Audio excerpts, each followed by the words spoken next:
वो लोग हैं जिनको वो बेवकूफ बना रहा है। तो जिस थाली में खा रहा है उसी में छेद कर रहा है ना घटियापंथी की हद। जैसे कुछ लोग होते हैं वो अंदर तक करप्ट होते हैं, तो अगर आप भी करप्ट हो तो बढ़िया है, दोनों की बहुत बढ़िया बनेगी। बट अगर आप थोड़े जेन्युइन हो, यानी अंदर से आप एक्चुअल में किसी के बारे में बुरा नहीं सोचते हो और बुरा नहीं चाहते हो, और वो दूसरा इंसान बिल्कुल उसका एग्जैक्ट अपोजिट है और बाकी सब चीजें मैच भी हो रही है, तो सब बेकार हो गया।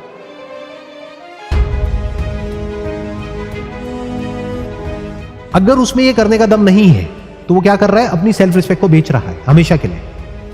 उसूल नाम की कोई चीज नहीं है। इस तरह की जो ग्रीड है उसका जो इलाज है वो है सही और गलत के बीच में फर्क। ये पूरा का पूरा जो स्ट्रक्चर है वो हमको फंसा देता है बुरे तरीके से, और फिर वो एज भी निकल जाती है कि जब कोई रिलेशनशिप एक्चुअल में बन पाए। तो जब बुरी तरीके से हम फंस जाएंगे चारों तरफ, तब उस पैसे का, उस करियर का करोगे क्या? दोस्ती की जो फाउंडेशन है that is honesty, that is fair play. मैं बिल्कुल प्रैक्टिकल लेवल पे बात करूंगा। आप एक कंपनी में काम कर रहे हो, वो कंपनी आपके साथ में फेयर नहीं है, तो बेईमानी भी कह सकते हो। ज्वाइन करते वक्त आपको बोला कि ओवर टाइम के पैसे मिलेंगे, वीकेंड पे अगर आपको बुलाया जाएगा तो पैसे मिलेंगे, आप कोई पैसे नहीं दे रही, तो क्या उस कंपनी में काम करना चाहिए? नहीं करना चाहिए। तो इस रिलेशनशिप को कब खत्म करना चाहिए? जितनी जल्दी हो सके। एग्जैक्टली।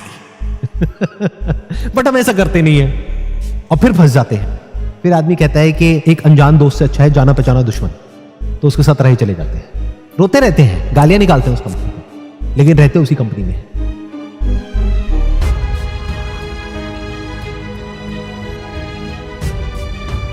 अपने गलत से गलत डिसीजन को हम सही बोल देते हैं, उसको डिफेंड करते हैं, उसके लिए लड़ते हैं लोगों से।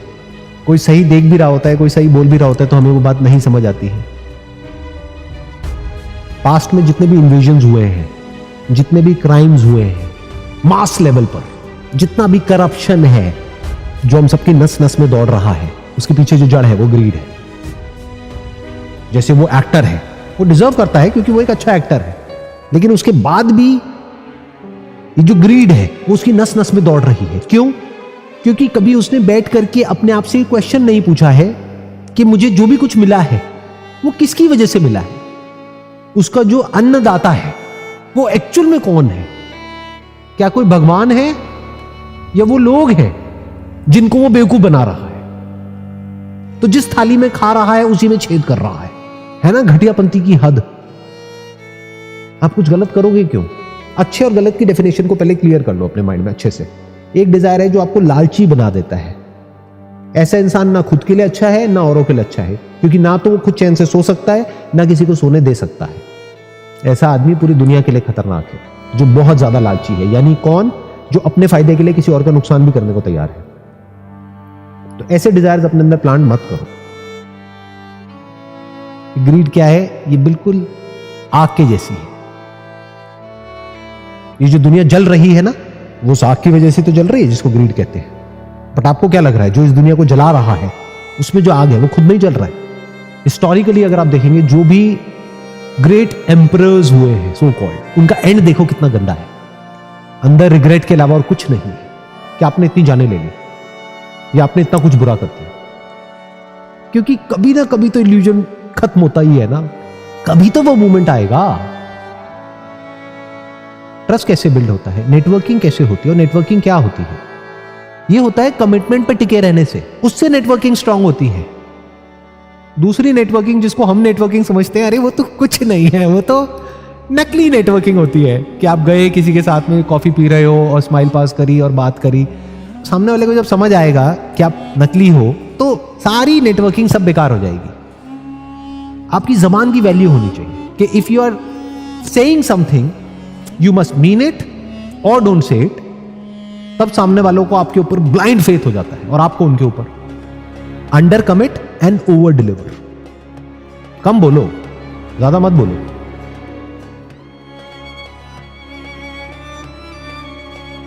क्योंकि एक रिलेशनशिप का मतलब यही होता है, चाहे वो रिलेशनशिप हो चाहे पार्टनरशिप हो, एक गिव एंड टेक होता है। दोनों को एक दूसरे से कुछ चाहिए होता है। तो जब तक वो फेयरली हो रहा है कोई दिक्कत नहीं है।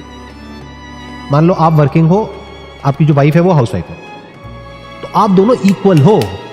ये नहीं है कि वो हाउसवाइफ है तो आप कुछ भी उसको बोलने लग जाओगे या उसको जा करके इंसल्ट करोगे या कुछ उल्टा सीधा बोलोगे, इसका मतलब क्या है? आपके खुद के फंडे क्लियर नहीं है। तो इसकी शुरुआत कहां से होती है सेल्फ रिस्पेक्ट की? कि आपके खुद के फंडे क्लियर होने चाहिए, दैट इज वन। बट आपके फंडे क्लियर है और सामने वाले के नहीं है, अब क्या करोगे? Take a stand.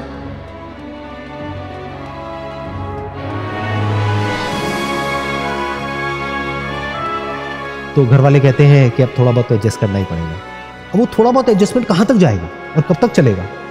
ये सलाह ही गलत है।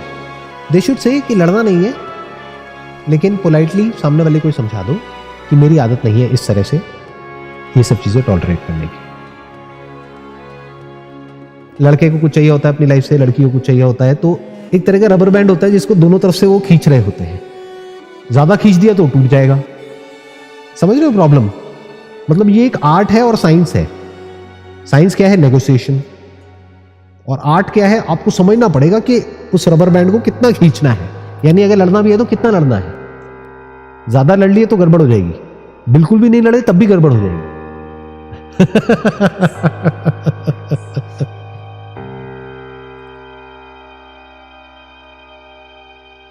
इन दोनों के बीच में एक रास्ता आप पकड़ो, क्योंकि डोंट टॉलरेट में क्या होगा, कहीं ना कहीं आपके अंदर एग्रेशन आ जाएगा और हो सकता है आप रिएक्ट करोगे और वो हो सकता है उस रिलेशनशिप को ही खराब कर दे। और एक है फॉरगिव एंड फॉरगेट, वो भी ठीक नहीं है क्योंकि वो फिर रिपीट होगा।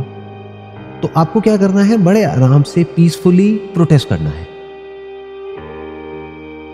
बड़े कूलली कामली आराम से प्रोटेस्ट करो, उसमें कोई बुराई नहीं है। बिकॉज ऐसा भी नहीं कि आप एक्सेप्ट करते चले जाओ, हर चीज में एग्री कर जाओ, वो भी अपने आप में एक ट्रैप है। या कुछ भी ऐसा कर रहे हैं जो आपको ठीक नहीं लगता है तो उनको क्रिटिसाइज करना पड़ेगा। फिर वो चाहे कोई पर्सन हो, चाहे कोई ग्रुप हो, चाहे कोई अथॉरिटी हो, चाहे कोई ऑर्गेनाइजेशन हो, चाहे कोई भी हो। इसी को फ्रीडम ऑफ स्पीच बोलते हैं। That you must be able to criticise, you must not agree with everybody. तो सामने वालों को पता तक नहीं लगता है कि उनकी वजह से किसी को कोई प्रॉब्लम हो रही है। मतलब मुंह पे एग्री कर गए, पीछे से उल्टा बोल रहे हैं। मुंह पे बोलने में दम नहीं है, मुंह पे बोलने में हिम्मत नहीं है। लड़ोगे झगड़ोगे, वो भी अपने आप में एक ट्रैप है। दोनों ही गलत है ना। अगर आप एग्री कर जाओगे और कोई प्रोटेस्ट नहीं करोगे तो फिर क्या होगा? अंदर ही अंदर कॉन्फ्लिक्ट शुरू हो जाएगा। बहुत ज्यादा लड़ोगे झगड़ोगे तो बाहर कॉन्फ्लिक्ट हो जाएगा। तो इसके बीच का रास्ता is always better, that is communication. Relationship is by it's very nature imperfect, क्योंकि दो अलग अलग लोग आ रहे हैं जिनके अलग अलग थॉट प्रोसेसेस हैं, अलग अलग माइंडसेट है, तो वहां पे कॉन्फ्लिक्ट होना ही है।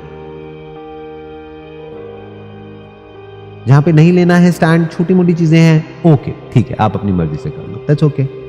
बट कोई बड़ा डिसीजन है तो उसमें you have to take a stand.